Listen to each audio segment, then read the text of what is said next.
Subscribe करें हमारे YouTube channel को और बेल आइकन को दबाएं ताकि हमारे आगे आने वाली वीडियोस आप तक सबसे पहले पहुंचें और ये बिल्कुल फ्री हैं। बिस्मिल्लाहिर्रहमानिर्रहीम। अस्सलामु अलैकुम। हज़रत इब्राहीम अलैहिस्सलाम अपने बेटे हज़रत इस्माईल अलैहिस्सलाम और उनकी वालिदा माजिदा को मक्का मुकर्रमा में छोड़ गए। उस वक्त वो एक ऐसी वादी थी जहाँ सब्ज़े का नामो निशान भी ना था। हज़रत इस्माईल अलैहिस्सलाम जब जवान हुए तो उनका निकाह कबीला बनी जुरहुम की एक लड़की से हुआ। हज़रत इस्माईल अलैहिस्सलाम शिकार करने जाते थे और उससे जो कुछ मिलता था उसी से गुज़र बसर होता था। शिकार एक हवाई रोज़ी होती है, लिहाजा कभी शिकार मिलता और कभी ना मिलता। एक मरतबा हज़रत इस्माईल अलैहिस्सलाम शिकार को गए हुए थे कि पीछे हज़रत इब्राहीम अलैहिस्सलाम मिलने घर आए। उन्होंने अपनी बहू से पूछा कि सुनाओ क्या हाल है। वो कहने लगी बस ज़िंदगी गुजर रही है, कभी शिकार मिलता है कभी नहीं मिलता, बहुत तंगी का वक्त गुजर रहा है, बहरहाल गुजारा हो रहा है।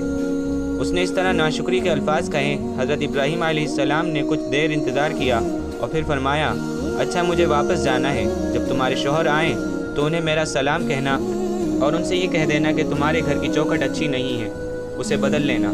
ये कहकर वो चले गए। वो औरत हज़रत इब्राहीम अलैहिस्सलाम की बात ना समझ सकी।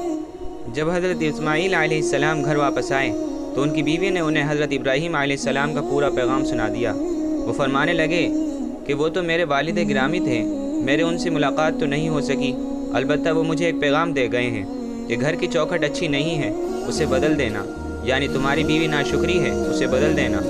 चुनाचे उन्होंने अपनी इस बीवी को तलाक देकर उसे फारिग कर दिया। कुछ अरसे के बाद एक और कबीले की लड़की के साथ हज़रत इस्माईल अलैहिस्सलाम की शादी हुई। अब ये औरत बड़ी साबिरा शाकिरा थी। साल 2 साल के बाद हज़रत इब्राहीम अलैहिस्सलाम फिर तशरीफ़ लाए।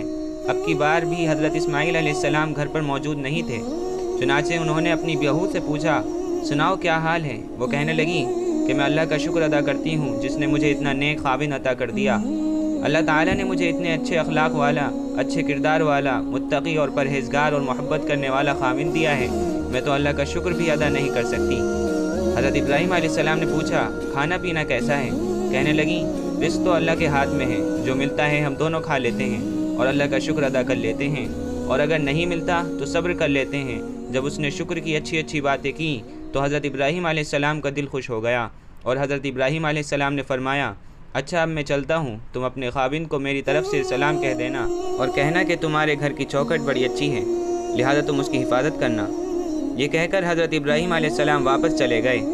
जब हज़रत इस्माईल अलैहिस्सलाम वापस घर तशरीफ़ लाए तो उनकी बीवी ने उनको पैगाम दिया। जब हज़रत इस्माईल अलैहिस्सलाम ने पैगाम सुना तो वो बड़े खुश हुए और कहने लगे कि वो मेरे वालिद गिरामी थे और वो मुझे पैगाम दे गए हैं कि तुम एक अच्छी बीवी हो, मुझे तुम्हारी कद्र करनी है और तुझे ज़िंदगी भर अपने साथ रखना है। ये हज़रत इस्माईल अलैहिस्सलाम की वो बीवी थी जो हज़रत इस्माईल अलैहिस्सलाम से हामिला हुई और उनकी नस्ल इस औरत से आगे चली। दोस्तों, इस वाक़ये से हमें ये मालूम होता है कि हमें हर वक्त अल्लाह ताला की नेमतों को याद रखना चाहिए और उसकी ये नेमतों को याद रखते हुए उसका हर वक्त शुक्र अदा करते रहना चाहिए, बजाय इसके कि हम अपनी बुरी हालत को किसी और के सामने बयान करें और अल्लाह ताला की नाराज़गी के मुस्तहिक़ हों। अल्लाह ताला से दुआ है कि वो हम सबको बार बार शुक्र अदा करने वाला बनाए। दोस्तों, उम्मीद है कि आपको वीडियो पसंद आई होगी। अगर आपको वीडियो पसंद आई तो इसको लाइक और शेयर करें और मेरे चैनल को ज़रूर सब्सक्राइब करें ताकि मेरी आगे आने वाली वीडियोज़ आप तक सबसे पहले पहुँचें। अस्सलामु अलैकुम व रहमतुल्लाहि व बरकातुहू।